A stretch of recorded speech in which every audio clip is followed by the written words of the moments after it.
Hingga hari ini, Dinas Kesehatan Sumatera Barat menyatakan sudah 12 anak meninggal akibat penyakit ginjal akut. Sebagian besar pasien ginjal akut ini dirawat di Rumah Sakit Umum Pusat Dr. Jamil Padang. Dari 22 total anak yang mengidap ginjal akut misterius, 12 anak dinyatakan meninggal dunia. 10 pasien telah menjalani perawatan di Rumah Sakit Dr. Jamil Padang, sedangkan 2 lagi meninggal di rumah sakit daerah. Agar penelusuran kasus ginjal akut misterius ini mencapai target, penyelidikan juga dilakukan secara etimologi sesuai tugas dan kewenangan Dinkes. Dinkes Sumbar juga membentuk tim Satgas Gagal Ginjal Akut. Saat ini 4 anak masih dirawat, sedangkan 6 orang lainnya sudah pulang. Dari yang pulang tersebut sembuh total 3 orang dan 3 pasien lagi masih dalam pengawasan. Ke-22 pasien ini berasal dari Padang, Payakbuh, Bukit Tinggi, dan Mentawai.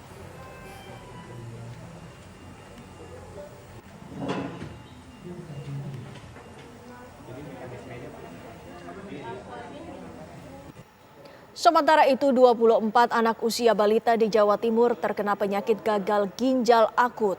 13 di antaranya meninggal dunia setelah menjalani perawatan intensif lebih dari sepekan. Sementara di Sumatera Barat, 12 anak meninggal dunia akibat gagal ginjal akut. 22 orang hingga kini masih menjalani perawatan intensif.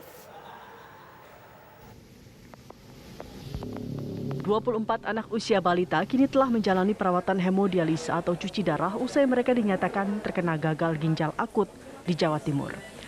15 anak dirawat di RSUD Dr. Sutomo dan 9 anak dirawat di Rumah Sakit Saiful Anwar Malang. Setelah dirawat 1 minggu, 13 pasien meninggal dunia. Korban meninggal dunia akibat nilai zat limbah kreatinin dalam darah terlalu tinggi dan melebihi ambang batas hingga meracuni organ vital lainnya. Hingga kini pihak Dinas Kesehatan dan pihak terkait lainnya masih melakukan penyelidikan etimologi atas merebaknya kasus gagal ginjal pada anak ini. Sementara itu, Dinas Kesehatan Sumatera Barat menyatakan 12 anak meninggal dunia akibat gagal ginjal akut. 22 pasien hingga kini masih dirawat di Rumah Sakit Umum Pusat Dr. Jamil Padang. Dinas Kesehatan Sumbar pun bergerak cepat dengan membentuk tim Satgas Gagal Ginjal Akut dengan penyelidikan secara etimologi. Ada datanya adalah 22 kasus ya, 22 kasus di mana tadi ada yang meninggal 12 kasus, 10 di Jamil, 2 di luar Jamil. Kemudian masih ada yang dalam perawatan 6 kasus. Sisanya ada yang sembuh dengan tetap ada gangguan ginjalnya, ada yang sembuh dengan gangguan ginjalnya sudah membaik ya. Nah, itu ada istilahnya ada gejala-gejala sisa, ada yang sembuh sempurna yang pulang ke rumah. Kasus gagal ginjal akut yang menimpa balita di tanah air hingga kini belum diketahui penyebabnya secara klinis. Namun ada dugaan lantaran konsumsi obat sirup dengan pengencer jenis etilen glikol. Pengencer itu umumnya ditemukan di sejumlah obat sirup, tidak hanya jenis paracetamol. Kementerian Kesehatan telah melarang penjualan di apotik dan konsumsi masyarakat di rumah tangga. Orang tua patut waspada apabila anak mengalami gejala dehidrasi dan tidak buang air kecil dalam kurun waktu 6 jam.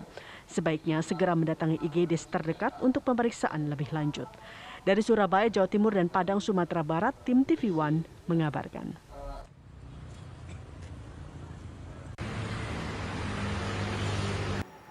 Kementerian Kesehatan RI untuk sementara meminta masyarakat tidak mengkonsumsi obat sirup termasuk vitamin sirup. Larangan ini menyusul meningkatnya kasus gagal ginjal pada anak usia 1 hingga 5 tahun. Berikut pernyataan Kepala Biro Komunikasi dan Pelayanan Publik Kemenkes Siti Nadia Tarmizi. Obat sirup ini yang diminta oleh Kementerian Kesehatan adalah kita sementara ini tidak menggunakan dulu obat dalam bentuk kemasan cairan atau sirup jadi. Mengingat tadi dari kasus-kasus yang kita ketahui anak-anak yang mengalami gangguan ginjal akut progresif atipikal itu kemudian ditemukan kandungan beberapa zat yang sifatnya toksik. Nah, itu yang kita tahu adalah etilen glikol, dietilen glikol, dan etilen glikol butil ether. Nah, tentunya sambil menunggu hasil pemeriksaan lebih lanjut, kita mengambil langkah yang memitigasi ya, terutama artinya sifatnya antisipatif. Jangan sampai terjadi peningkatan kasus dan juga kematian. Karena kita tahu angka kematian dari kasus ini cukup tinggi. Oleh karena itu kami menghimbau untuk tidak menggunakan dulu sediaan sirup ataupun cairan untuk pengobatan pada anak-anak, terutama pada usia 1-5 tahun. Ya Bu, tadi Ibu menyebutkan ada zat namanya etilen glikol dan dietilen glikol. Apakah ini zat yang merupakan bagian dari obat atau mungkin zat tambahan saja, misalkan untuk mengencerkan obat begitu? Ya, sebenarnya zat ini tidak boleh dijadikan zat untuk pelarut ataupun untuk penstabil obat ya. Jadi zat toksik ini sebenarnya sering kita temukan dikarenakan sebagai efek samping daripada zat pelarut utamanya. Kita tahu zat pelarut utamanya itu bisa berbentuk sorbitol, propilen glikol yang kemudian dalam proses pembuatan sirup ataupun cairan bisa kemudian ada zat kimia yang sifatnya toksik. Tapi pada ambang batas tertentu ini masih bisa sifatnya aman. Tetapi kalau sudah melebihi ambang batas tertentu itu yang kemudian bisa toksik terhadap berbagai organ tubuh kita termasuk ginjal dalam hal ini.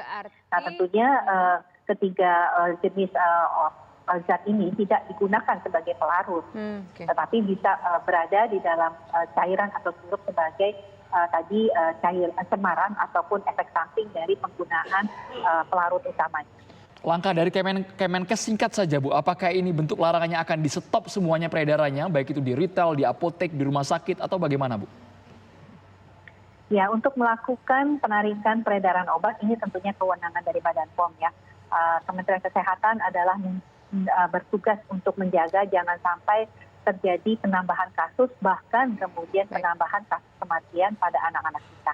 Oleh karena itu kita memohon untuk orang tua waspada dan menghentikan sementara sampai ada informasi lebih lanjut. Pasca larangan penjualan obat sirup anak untuk sementara waktu, Pemkot Tangerang melakukan inspeksi mendadak ke sejumlah apotek dan fasilitas kesehatan lainnya.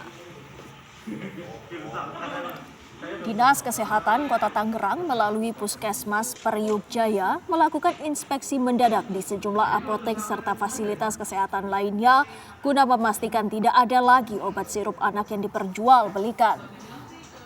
Langkah ini dilakukan pasca pemerintah pusat memberhentikan sementara waktu penjualan obat sirup anak yang diduga sebagai penyebab gangguan ginjal misterius. Alhasil masih terdapat fasilitas kesehatan yang menyediakan obat sirup anak meskipun pada umumnya sudah mengosongkan obat tersebut di etalase penjualan.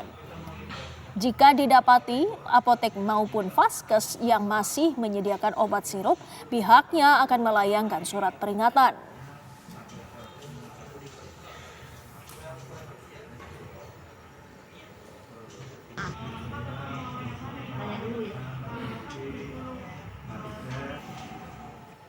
Rumah Sakit Cipto Mangunkusumo Jakarta tengah meneliti penanganan bagi pasien gagal ginjal akut pada anak yang melonjak secara signifikan sejak Agustus 2022. Penghentian penggunaan obat tertentu menjadi salah satu cara yang ditempuh RSCM untuk menguji pemicu gangguan pada ginjal anak tersebut.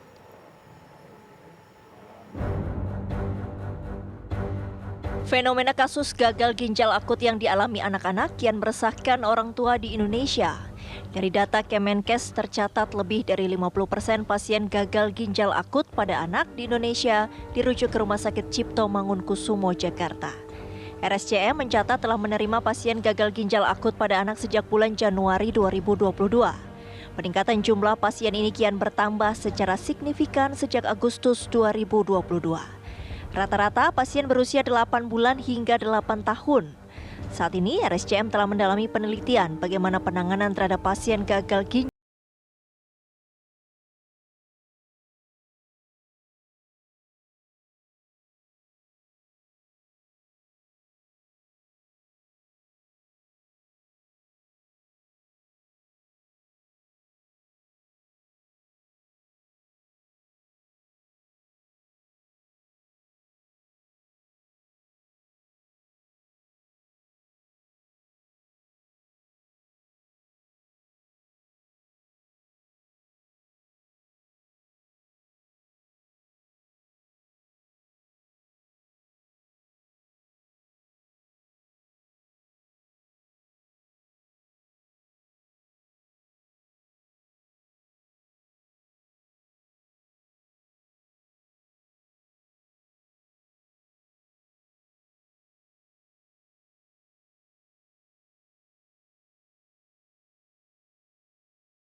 Para orang tua pun diimbau untuk tak sembarangan memberikan obat kepada anak yang mengalami demam tanpa anjuran dokter.